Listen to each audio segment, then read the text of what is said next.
Estamos con el doctor César Verdún, director de Asuntos Jurídicos del Consejo de la Magistratura. Estamos para conversar con él sobre el fallo de la Corte Suprema de Justicia que rechazó una acción de inconstitucionalidad que había presentado el Consejo de la Magistratura contra la Ley 5336/15, que le obliga, por un lado, al Consejo de la Magistratura a que el magistrado que concursa para su mismo cargo sea obligatoriamente ternado. Y por otro lado, también le obliga al Consejo que cuando se presenta un magistrado y concursa para el mismo cargo y no hay otros aspirantes, que el Consejo obligatoriamente con él debe conformar la terna, entre comillas. Doctor, muchas gracias por recibirnos y bueno, queremos saber un poco, usted ya leyó el fallo de la Corte, ¿cómo ve el fallo de la Corte? ¿Qué es lo que nos puede decir con respecto a este fallo muy importante de la Corte Suprema? Sí, buenos días. Efectivamente, la Corte Suprema de Justicia rechazó la acción de inconstitucionalidad del Consejo que había presentado el Consejo de la Magistratura en el año 2015.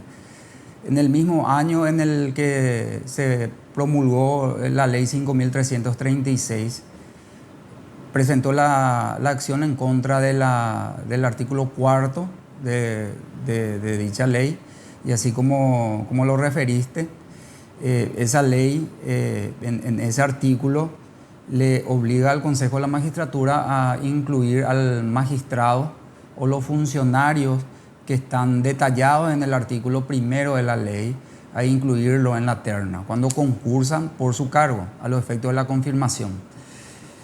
También ese artículo, así como lo describiste perfectamente, establece que en caso de no tener postulantes para el cargo o para el edicto al cual está concursando el magistrado, se remita un informe con el único postulante o con dos postulantes, dependiendo del caso. En efecto, sobre dicha disposición se agravió el Consejo de la Magistratura y presentó en su oportunidad la acción de inconstitucionalidad que fue recientemente resuelta por la Corte. Y en ese sentido la Corte de alguna manera establece y deja sentados criterios que están relacionados con el funcionamiento del Consejo. ¿Y cuáles son esos criterios? El criterio que está desarrollado en los votos, por ejemplo, en uno de los votos establece que, específicamente el doctor Martínez Simón, que la posibilidad de enviar con uno o dos postulantes llena una laguna que existe actualmente o anteriormente, mejor dicho, por el hecho de no tener postulantes, y eso genera una situación de que el magistrado no pueda ser efectivamente nombrado en el cargo y esté por reconducción tácita por mucho tiempo.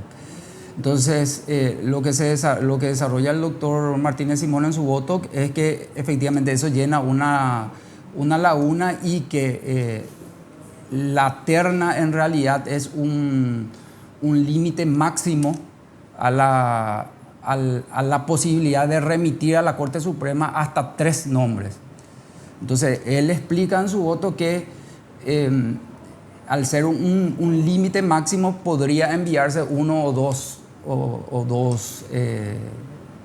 digamos, candidatos. En este caso, el magistrado que concursa por su cargo, si va solo, o uno más que le acompañe. Lo que no se puede enviar es, entonces, según el voto del doctor Martínez Simón, una terna de 4. Efectivamente. Pero se puede enviar una terna de 1.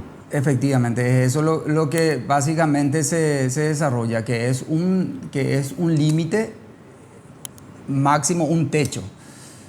Y que eso se da, y el espíritu, según lo que yo pude entender del voto, es que cuando existen lógicamente muchos candidatos para un cargo, el espíritu es que se envíe hasta 3.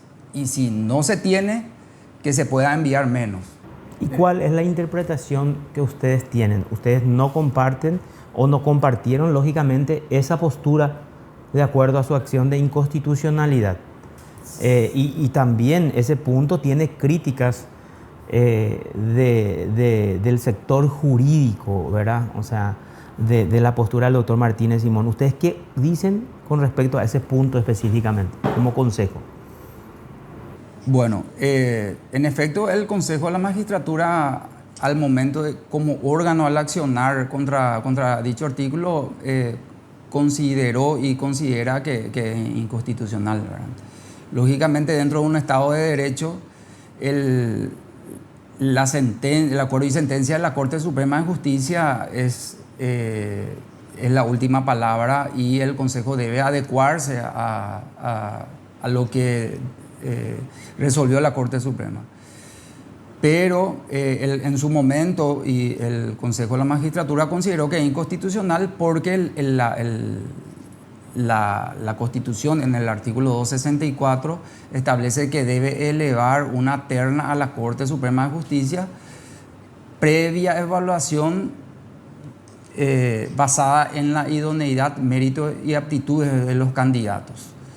Entonces, ¿cuál es la función constitucional del Consejo de la Magistratura? Es un órgano evaluador conforme a los criterios establecidos tanto en la Constitución Nacional, en su ley orgánica, en el artículo 33 y en su reglamento, y conforme a esa evaluación que realiza,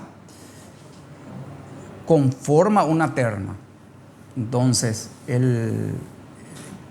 teniendo presente dicha función, consideró que a los efectos de que la Corte Suprema tenga que seleccionar del trabajo que realiza el Consejo, lo debe hacer necesariamente de una terna, es decir, de 3 postulantes.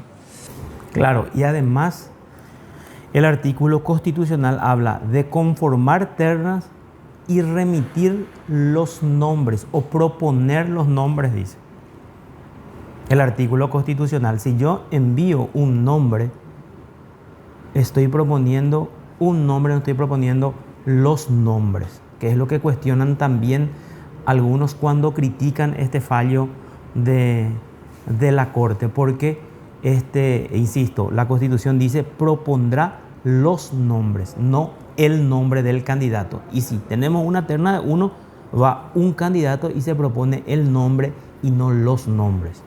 Así mismo. De hecho, deja de ser una terna al enviar un solo nombre. Por eso la ley 5336 establece que se remitirá un informe circunstanciado del cumplimiento del requisito del único candidato. Creo que palabras más, palabras menos, eso es lo que dice la norma. Entonces, lo que se eleva o lo que el Consejo debe elevar en este caso es un informe, no eleva una terna. Claro, y de ahí entonces, a ver, ustedes como Consejo entonces se limitan a enviar el nombre cuando hay un solo postulante del magistrado que concursa para ese mismo cargo. En su defecto 2, ¿verdad? Si hay otro concursante. Pero eso no atenta contra la función constitucional del Consejo de la Magistratura o contra las atribuciones de este órgano. De hecho, a ver, lo que se cuestionó en su momento justamente fue que al momento de que la ley obliga al Consejo de la Magistratura a incluir al magistrado que concursa por su cargo en la terna, ya no deja de tener de alguna manera sentido la evaluación que realiza previamente. ¿Por qué? Porque la evaluación de los méritos y aptitudes debe de tener un sentido, ya que la terna se conforma conforme al resultado de dicha evaluación. Es decir, si para el Consejo de la Magistratura el postulante no reúne los requisitos de idoneidad, méritos y aptitudes, no debe de conformar la terna. No debe ser propuesto por el Consejo. ¿Y cuál sería otro criterio que encontró usted leyendo este fallo de la Corte? A ver, otro de los criterios que pude leer realmente fue bastante interesante. También se habló mucho de la legitimidad del Consejo de la Magistratura. Para accionar. Es muy interesante, por ejemplo, el voto de la doctora María Mercedes Bungermini en ese sentido. El Consejo de la Magistratura en su momento adujo en su escrito que en primer lugar se vulnera una atribución del Consejo en el sentido de que debe de proponer una terna y debe de evaluar, ¿verdad? En cuanto a la evaluación o el examen que realiza el Consejo, también desarrolló la Corte y manifestó que igualmente el Consejo de la Magistratura, conforme a lo que está en su reglamento, le evalúa al magistrado, o sea, no deja de tomarle el examen. Es lo que en su fallo también desarrolla la Corte Suprema de Justicia, ¿verdad? Pero sin embargo, como yo te manifesté recientemente, desde mi punto de vista, dicha evaluación tiene que tener un sentido en el producto final, que es la terna. ¿De qué sirve si el Consejo evalúa, si eso se le impone para que pueda integrar la terna necesariamente el magistrado? A ver, ahí te quiero interrumpir un poquitito, doctor, porque quiero sí, sobre el punto nomás también quiero la Corte desarrolla su sentencia también en el marco de la independencia del Poder Judicial y de un derecho que tiene el magistrado de acceder a la inamovilidad, que realmente es muy importante. La inamovilidad del magistrado es un elemento esencial para la independencia del Poder Judicial, ¿verdad? Pero a lo que quiero llegar es que en el marco de lo que la Corte desarrolló, y yo creo que es el punto, digamos, importante de conflicto de derechos, es que la Corte Suprema de Justicia es la que tiene que confirmar, y que el Consejo de la Magistratura, al no incluir al magistrado en la terna, le cercena esa posibilidad a la Corte Suprema de Justicia. Entonces, es lo que yo creo que la Corte es lo que sostuvo y que tuvo mayor peso a los efectos de poder resolver en el sentido que resolvió.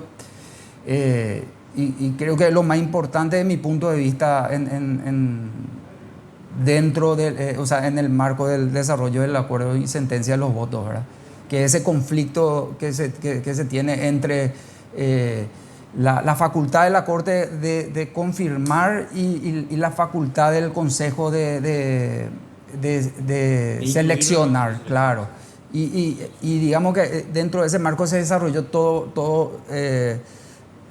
toda la sentencia. Es bastante rica jurídicamente, también tengo que admitirla, los votos, ¿verdad? Claro, pero ahí también muchos hablan de que la Corte, con este fallo, se cercena también su facultad constitucional de designar cuando recibe una terna de uno. ¿Qué opción tienen los ministros de elegir? ¿Qué pasa? ¿Qué ocurre si a mi ministro de la Corte no me convenció la gestión del doctor Verdún y encuentro una serie de publicaciones e incluso que fue apercibido por el jurado de enjuiciamiento? Entonces yo como ministro o como Corte no tengo ninguna otra posibilidad más que confirmarle a ese juez en el cargo, porque es el único que me va en la terna. Entonces acá se evidencia también que la Corte renuncia a esa facultad constitucional, no me acuerdo en qué artículo, creo que el 264 de la Constitución, en donde establece esa facultad constitucional de la Corte de designar y de elegir de una terna de 3. O sea, no puede hacer una elección. Y entonces, o ¿cuál es la postura o la opinión suya con respecto a este punto? Sí, sí. Lo que usted está diciendo se desarrolló en el escrito del Consejo de la Magistratura. No solamente en la Constitución, sino en la ley 609 que organiza las funciones de la Corte, se establece que debe designar de una terna que remite el Consejo. Es decir, el diseño constitucional, el sistema normativo partiendo de la Constitución está diseñado de tal manera que la Corte designe de una terna que eleva a la Corte. Una terna de 3. Sí, que eleva al Consejo, perdón, sí, una terna. Es así mismo como está diciendo. Sobre lo que me dijiste recién, ¿qué posibilidades tiene la Corte? Bueno, la ley 5.336 establece en la última parte del artículo 4 que en caso de que el único candidato no reúna los requisitos pertinentes, declarará vacante el cargo y se llamará un nuevo concurso. O sea, le da una salida a lo que vos me preguntaste recién. O sea, la Corte no está obligada a confirmarle al juez. No está obligada, claro que no. No está obligada bajo ninguna circunstancia. La Corte puede no confirmarlo. De hecho tengo entendido que lo ha hecho inclusive dentro del marco de una terna. Y como te expliqué recién, en el caso de que vaya solamente un candidato, la Corte puede no confirmar y declara vacante el cargo. Es así mismo. O sea, la ley le da entonces esa posibilidad, esa ventana. Le da, sí, le da. El artículo 4 en la última parte establece, acá lo tengo, en caso de que el candidato no reúna los requisitos pertinentes, se declarará vacante el cargo y se llamará un nuevo concurso. Y anterior a eso nos dice que con la evaluación del Consejo, cuando el Consejo le envía, dice la Corte confirmará al magistrado, el párrafo anterior. Voy a leer todo el artículo y podemos desmenuzarlo si querés, ¿verdad? El artículo 4 establece lo siguiente: los magistrados y funcionarios mencionados en el artículo 1 de la presente ley que pretendan su confirmación deberán formalizar una nueva postulación por el cargo que ocupan y estarán sujetos al cumplimiento de las disposiciones constitucionales, legales y reglamentarias establecidas para el cargo respectivo. El Consejo de la Magistratura deberá de incluir, esta es la norma que le obliga al Consejo, en la terna al magistrado o funcionario que pretenda su confirmación. No se podrá integrar una terna con más de un magistrado o funcionario que pretenda su confirmación. Si una vez cumplido íntegramente los trámites correspondientes al llamado al concurso no se presentaran otro postulante distinto al titular, el Consejo de la Magistratura remitirá a la Corte Suprema de Justicia un informe circunstanciado acerca del cumplimiento de las condiciones establecidas para el cargo por parte del único candidato a los efectos de su confirmación. En caso de que el candidato no reúna los requisitos pertinentes, se declarará vacante el cargo y se llamará a un nuevo concurso. Ante la presentación de un solo candidato distinto al titular, se observarán las reglas establecidas para el procedimiento ordinario de conformación, prescindiéndose de un integrante. Este último párrafo es el que habla de cuando pueda enviar de dos, y el anterior establece que puede enviar uno solo, ¿verdad? Correcto. Bueno, ¿y ustedes entonces cómo lo ven finalmente? ¿Cómo lo analizan?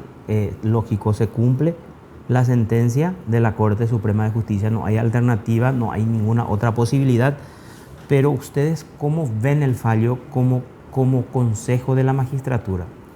¿Cuál es la crítica que harían a ese fallo? Porque si bien uno tiene que acatar el fallo, también puede criticar libremente el fallo. Sí, totalmente. El Consejo de la Magistratura oficialmente no emitió una postura sobre el fallo, eso te lo tengo que decir. El análisis que yo que hice sobre el acuerdo y sentencia fue de manera personal y digamos mis comentarios son netamente jurídicos, pero realmente no es una postura institucional. Sí, evidentemente, conforme a lo que resolvió el Consejo en el año 2015, que por el Pleno del Consejo en una sesión ordinaria, y eso está plasmado en un acta, consideró que era inconstitucional, por eso lo accionó.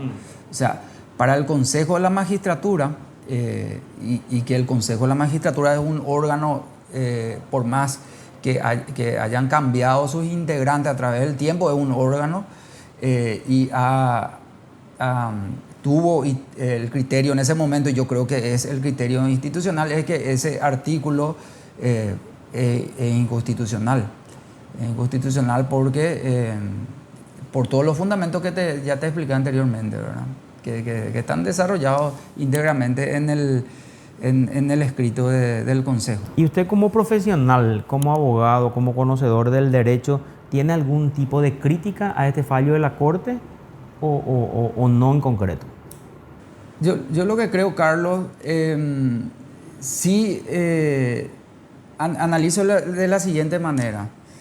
A mí me parece que como te dije al comienzo, nuestro sistema normativo, la Constitución Nacional, y es lo que yo entiendo y lo que entendí al momento también de trabajar con el doctor Enrique Riera, porque juntos trabajamos con los fundamentos también, es que nuestro sistema normativo está diseñado para los efectos de que el Consejo de la Magistratura evalúe, integre o no integre la terna a quien lo evalúa. O sea, esa es una facultad del Consejo, y que el acuerdo y sentencia de la Corte viene a ser para llamarlo de alguna manera, un parche a ciertas situaciones que se dieron a través del tiempo, y que se tomó como un fundamento también para resolver que el hecho de que existen magistrados, excelentes magistrados,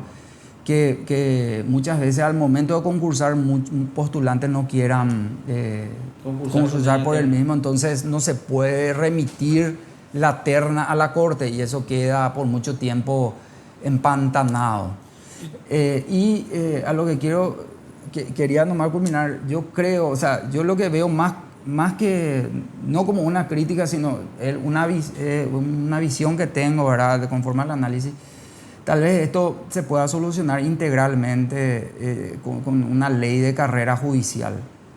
Entonces, tal vez en la ley de la carrera judicial se pueda complementar y ordenar. Hoy no tenemos una ley de carrera judicial, entonces que me parece importante, que sé que la Corte Suprema de Justicia está trabajando.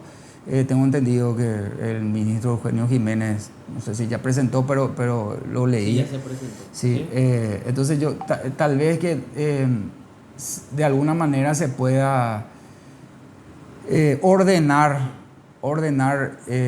y tener un poco más sistematizado lo que busca la Corte en este sentido del fallo, que es proteger la carrera judicial, la carrera del magistrado.